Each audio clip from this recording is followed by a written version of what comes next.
What up with it? I'm Storm. You can too. Welcome to a rainy day in my life. This is going to be a kind of quick, kind of long video in both regards. I'm talking Halo, the TV series, and I'm giving an early prediction on Obi Wan Kenobi for the entire series. Halo. You might remember I made a couple of videos about episode 1. I was not a fan. I'm still not a fan. Episode 1 was absolutely terrible. And showing Master Chief's face that quick ruined the character. What's happened since? It got worse.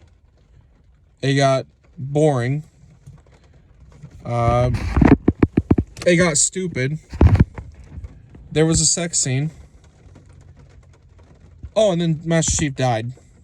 So, yeah, Cortana has control of the armor right now with a dead Master Chief on the inside. So, yeah, that's how Season 1 ends. You're welcome. Don't watch it. Don't put your money into it. Don't give it the views. Paramount Plus should be ashamed. Halo should be ashamed. 343 should be ashamed.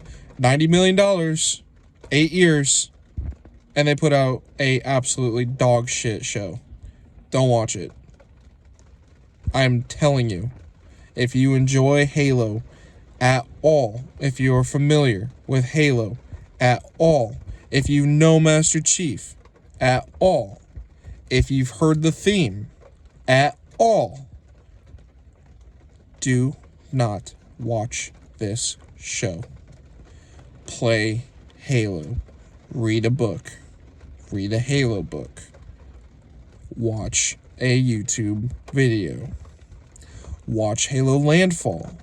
Watch the ODST trailer. Do not watch Paramount Plus with their bullcrap Halo show. You're welcome. So let's get into my early thought process on the Obi Wan Kenobi series show, episode 1 and 2, which will drop on Friday. Today is Tuesday. My birthday is on Thursday. So yes, I will be staying up late on Thursday to watch the drop into Friday for the Obi Wan series show. I'm not excited. You should not be excited. This will not be a good show. I'm sorry. That is the truth. And I hate to report it like that, but you're hearing it here first, folks. This is not going to be the show that you thought it was going to be. The time period is going to overlap with Star Wars Rebels.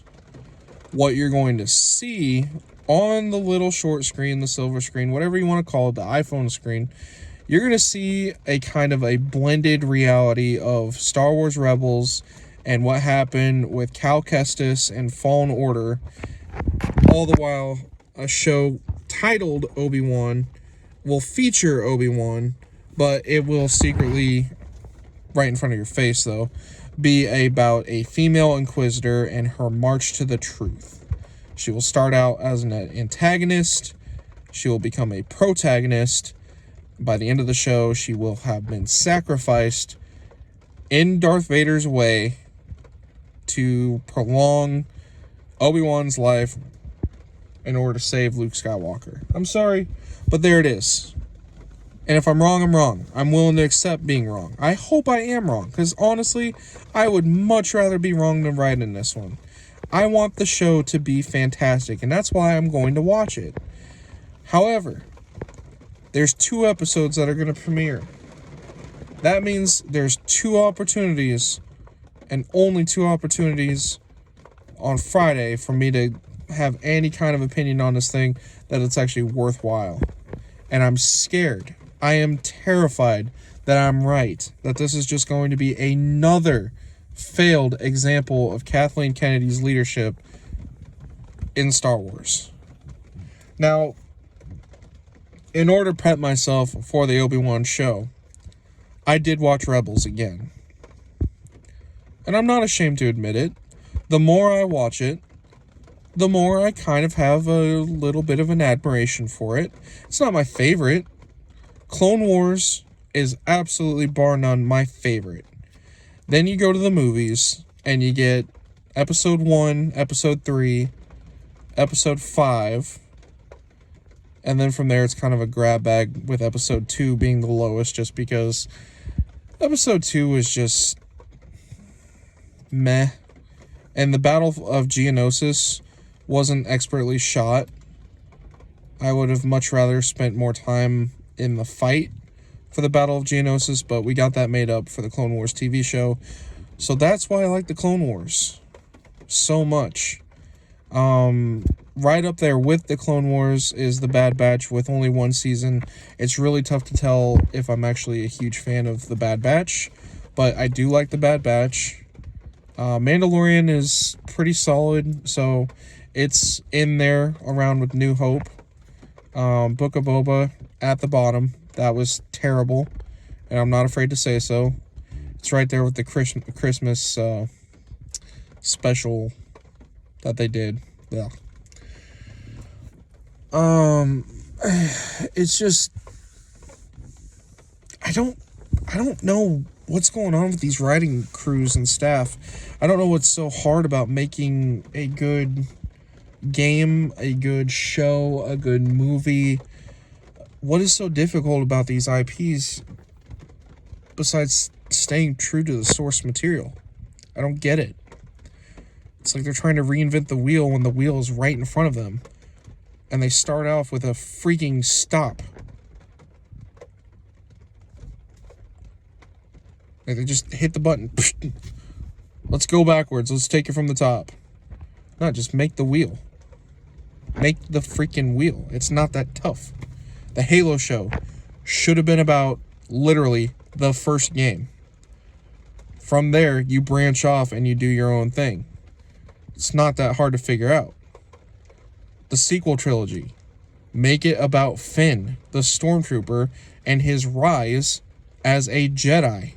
That is more exciting than another desert rat who happens to be a Palpatine by the third movie becoming the next Skywalker. That is so bad. That is terrible. Shut up. Obi Wan, the series, will not be good. Right off the bat, I'm giving it a 4.3. And I haven't even watched a single episode. I hope that I'm wrong. Like I said, I really hope that I'm wrong. I don't think I am. The Halo show, since I've only watched one episode, I'm giving it a 2. And that's being generous. And the reason I'm giving it a 2 is because at least in the first episode, a bunch of elites got gunned down by Spartans. You got that much right. You've ruined everything else. Congratulations. The sequel trilogy, and as a whole, I'm giving a freaking 4.1. You suck. Rey is terrible. You ruined Finn. Character assassination of Luke, Leia, Han, Chewie, Lando. Dare I say R2. You didn't use him right. C-3PO, you were willing to sacrifice for no reason. Everybody dies. Everybody stays dead. No, they don't. They come back, except when they're an OG character. Then they die for good. This just isn't going to be good. I'm telling you. I'm not even scared. I'm not even worried because I'm so indifferent about this. Like, I want Obi Wan to succeed, and it won't. Because Kathleen Kennedy has the reins in her hands, and she cannot make a good Star Wars story.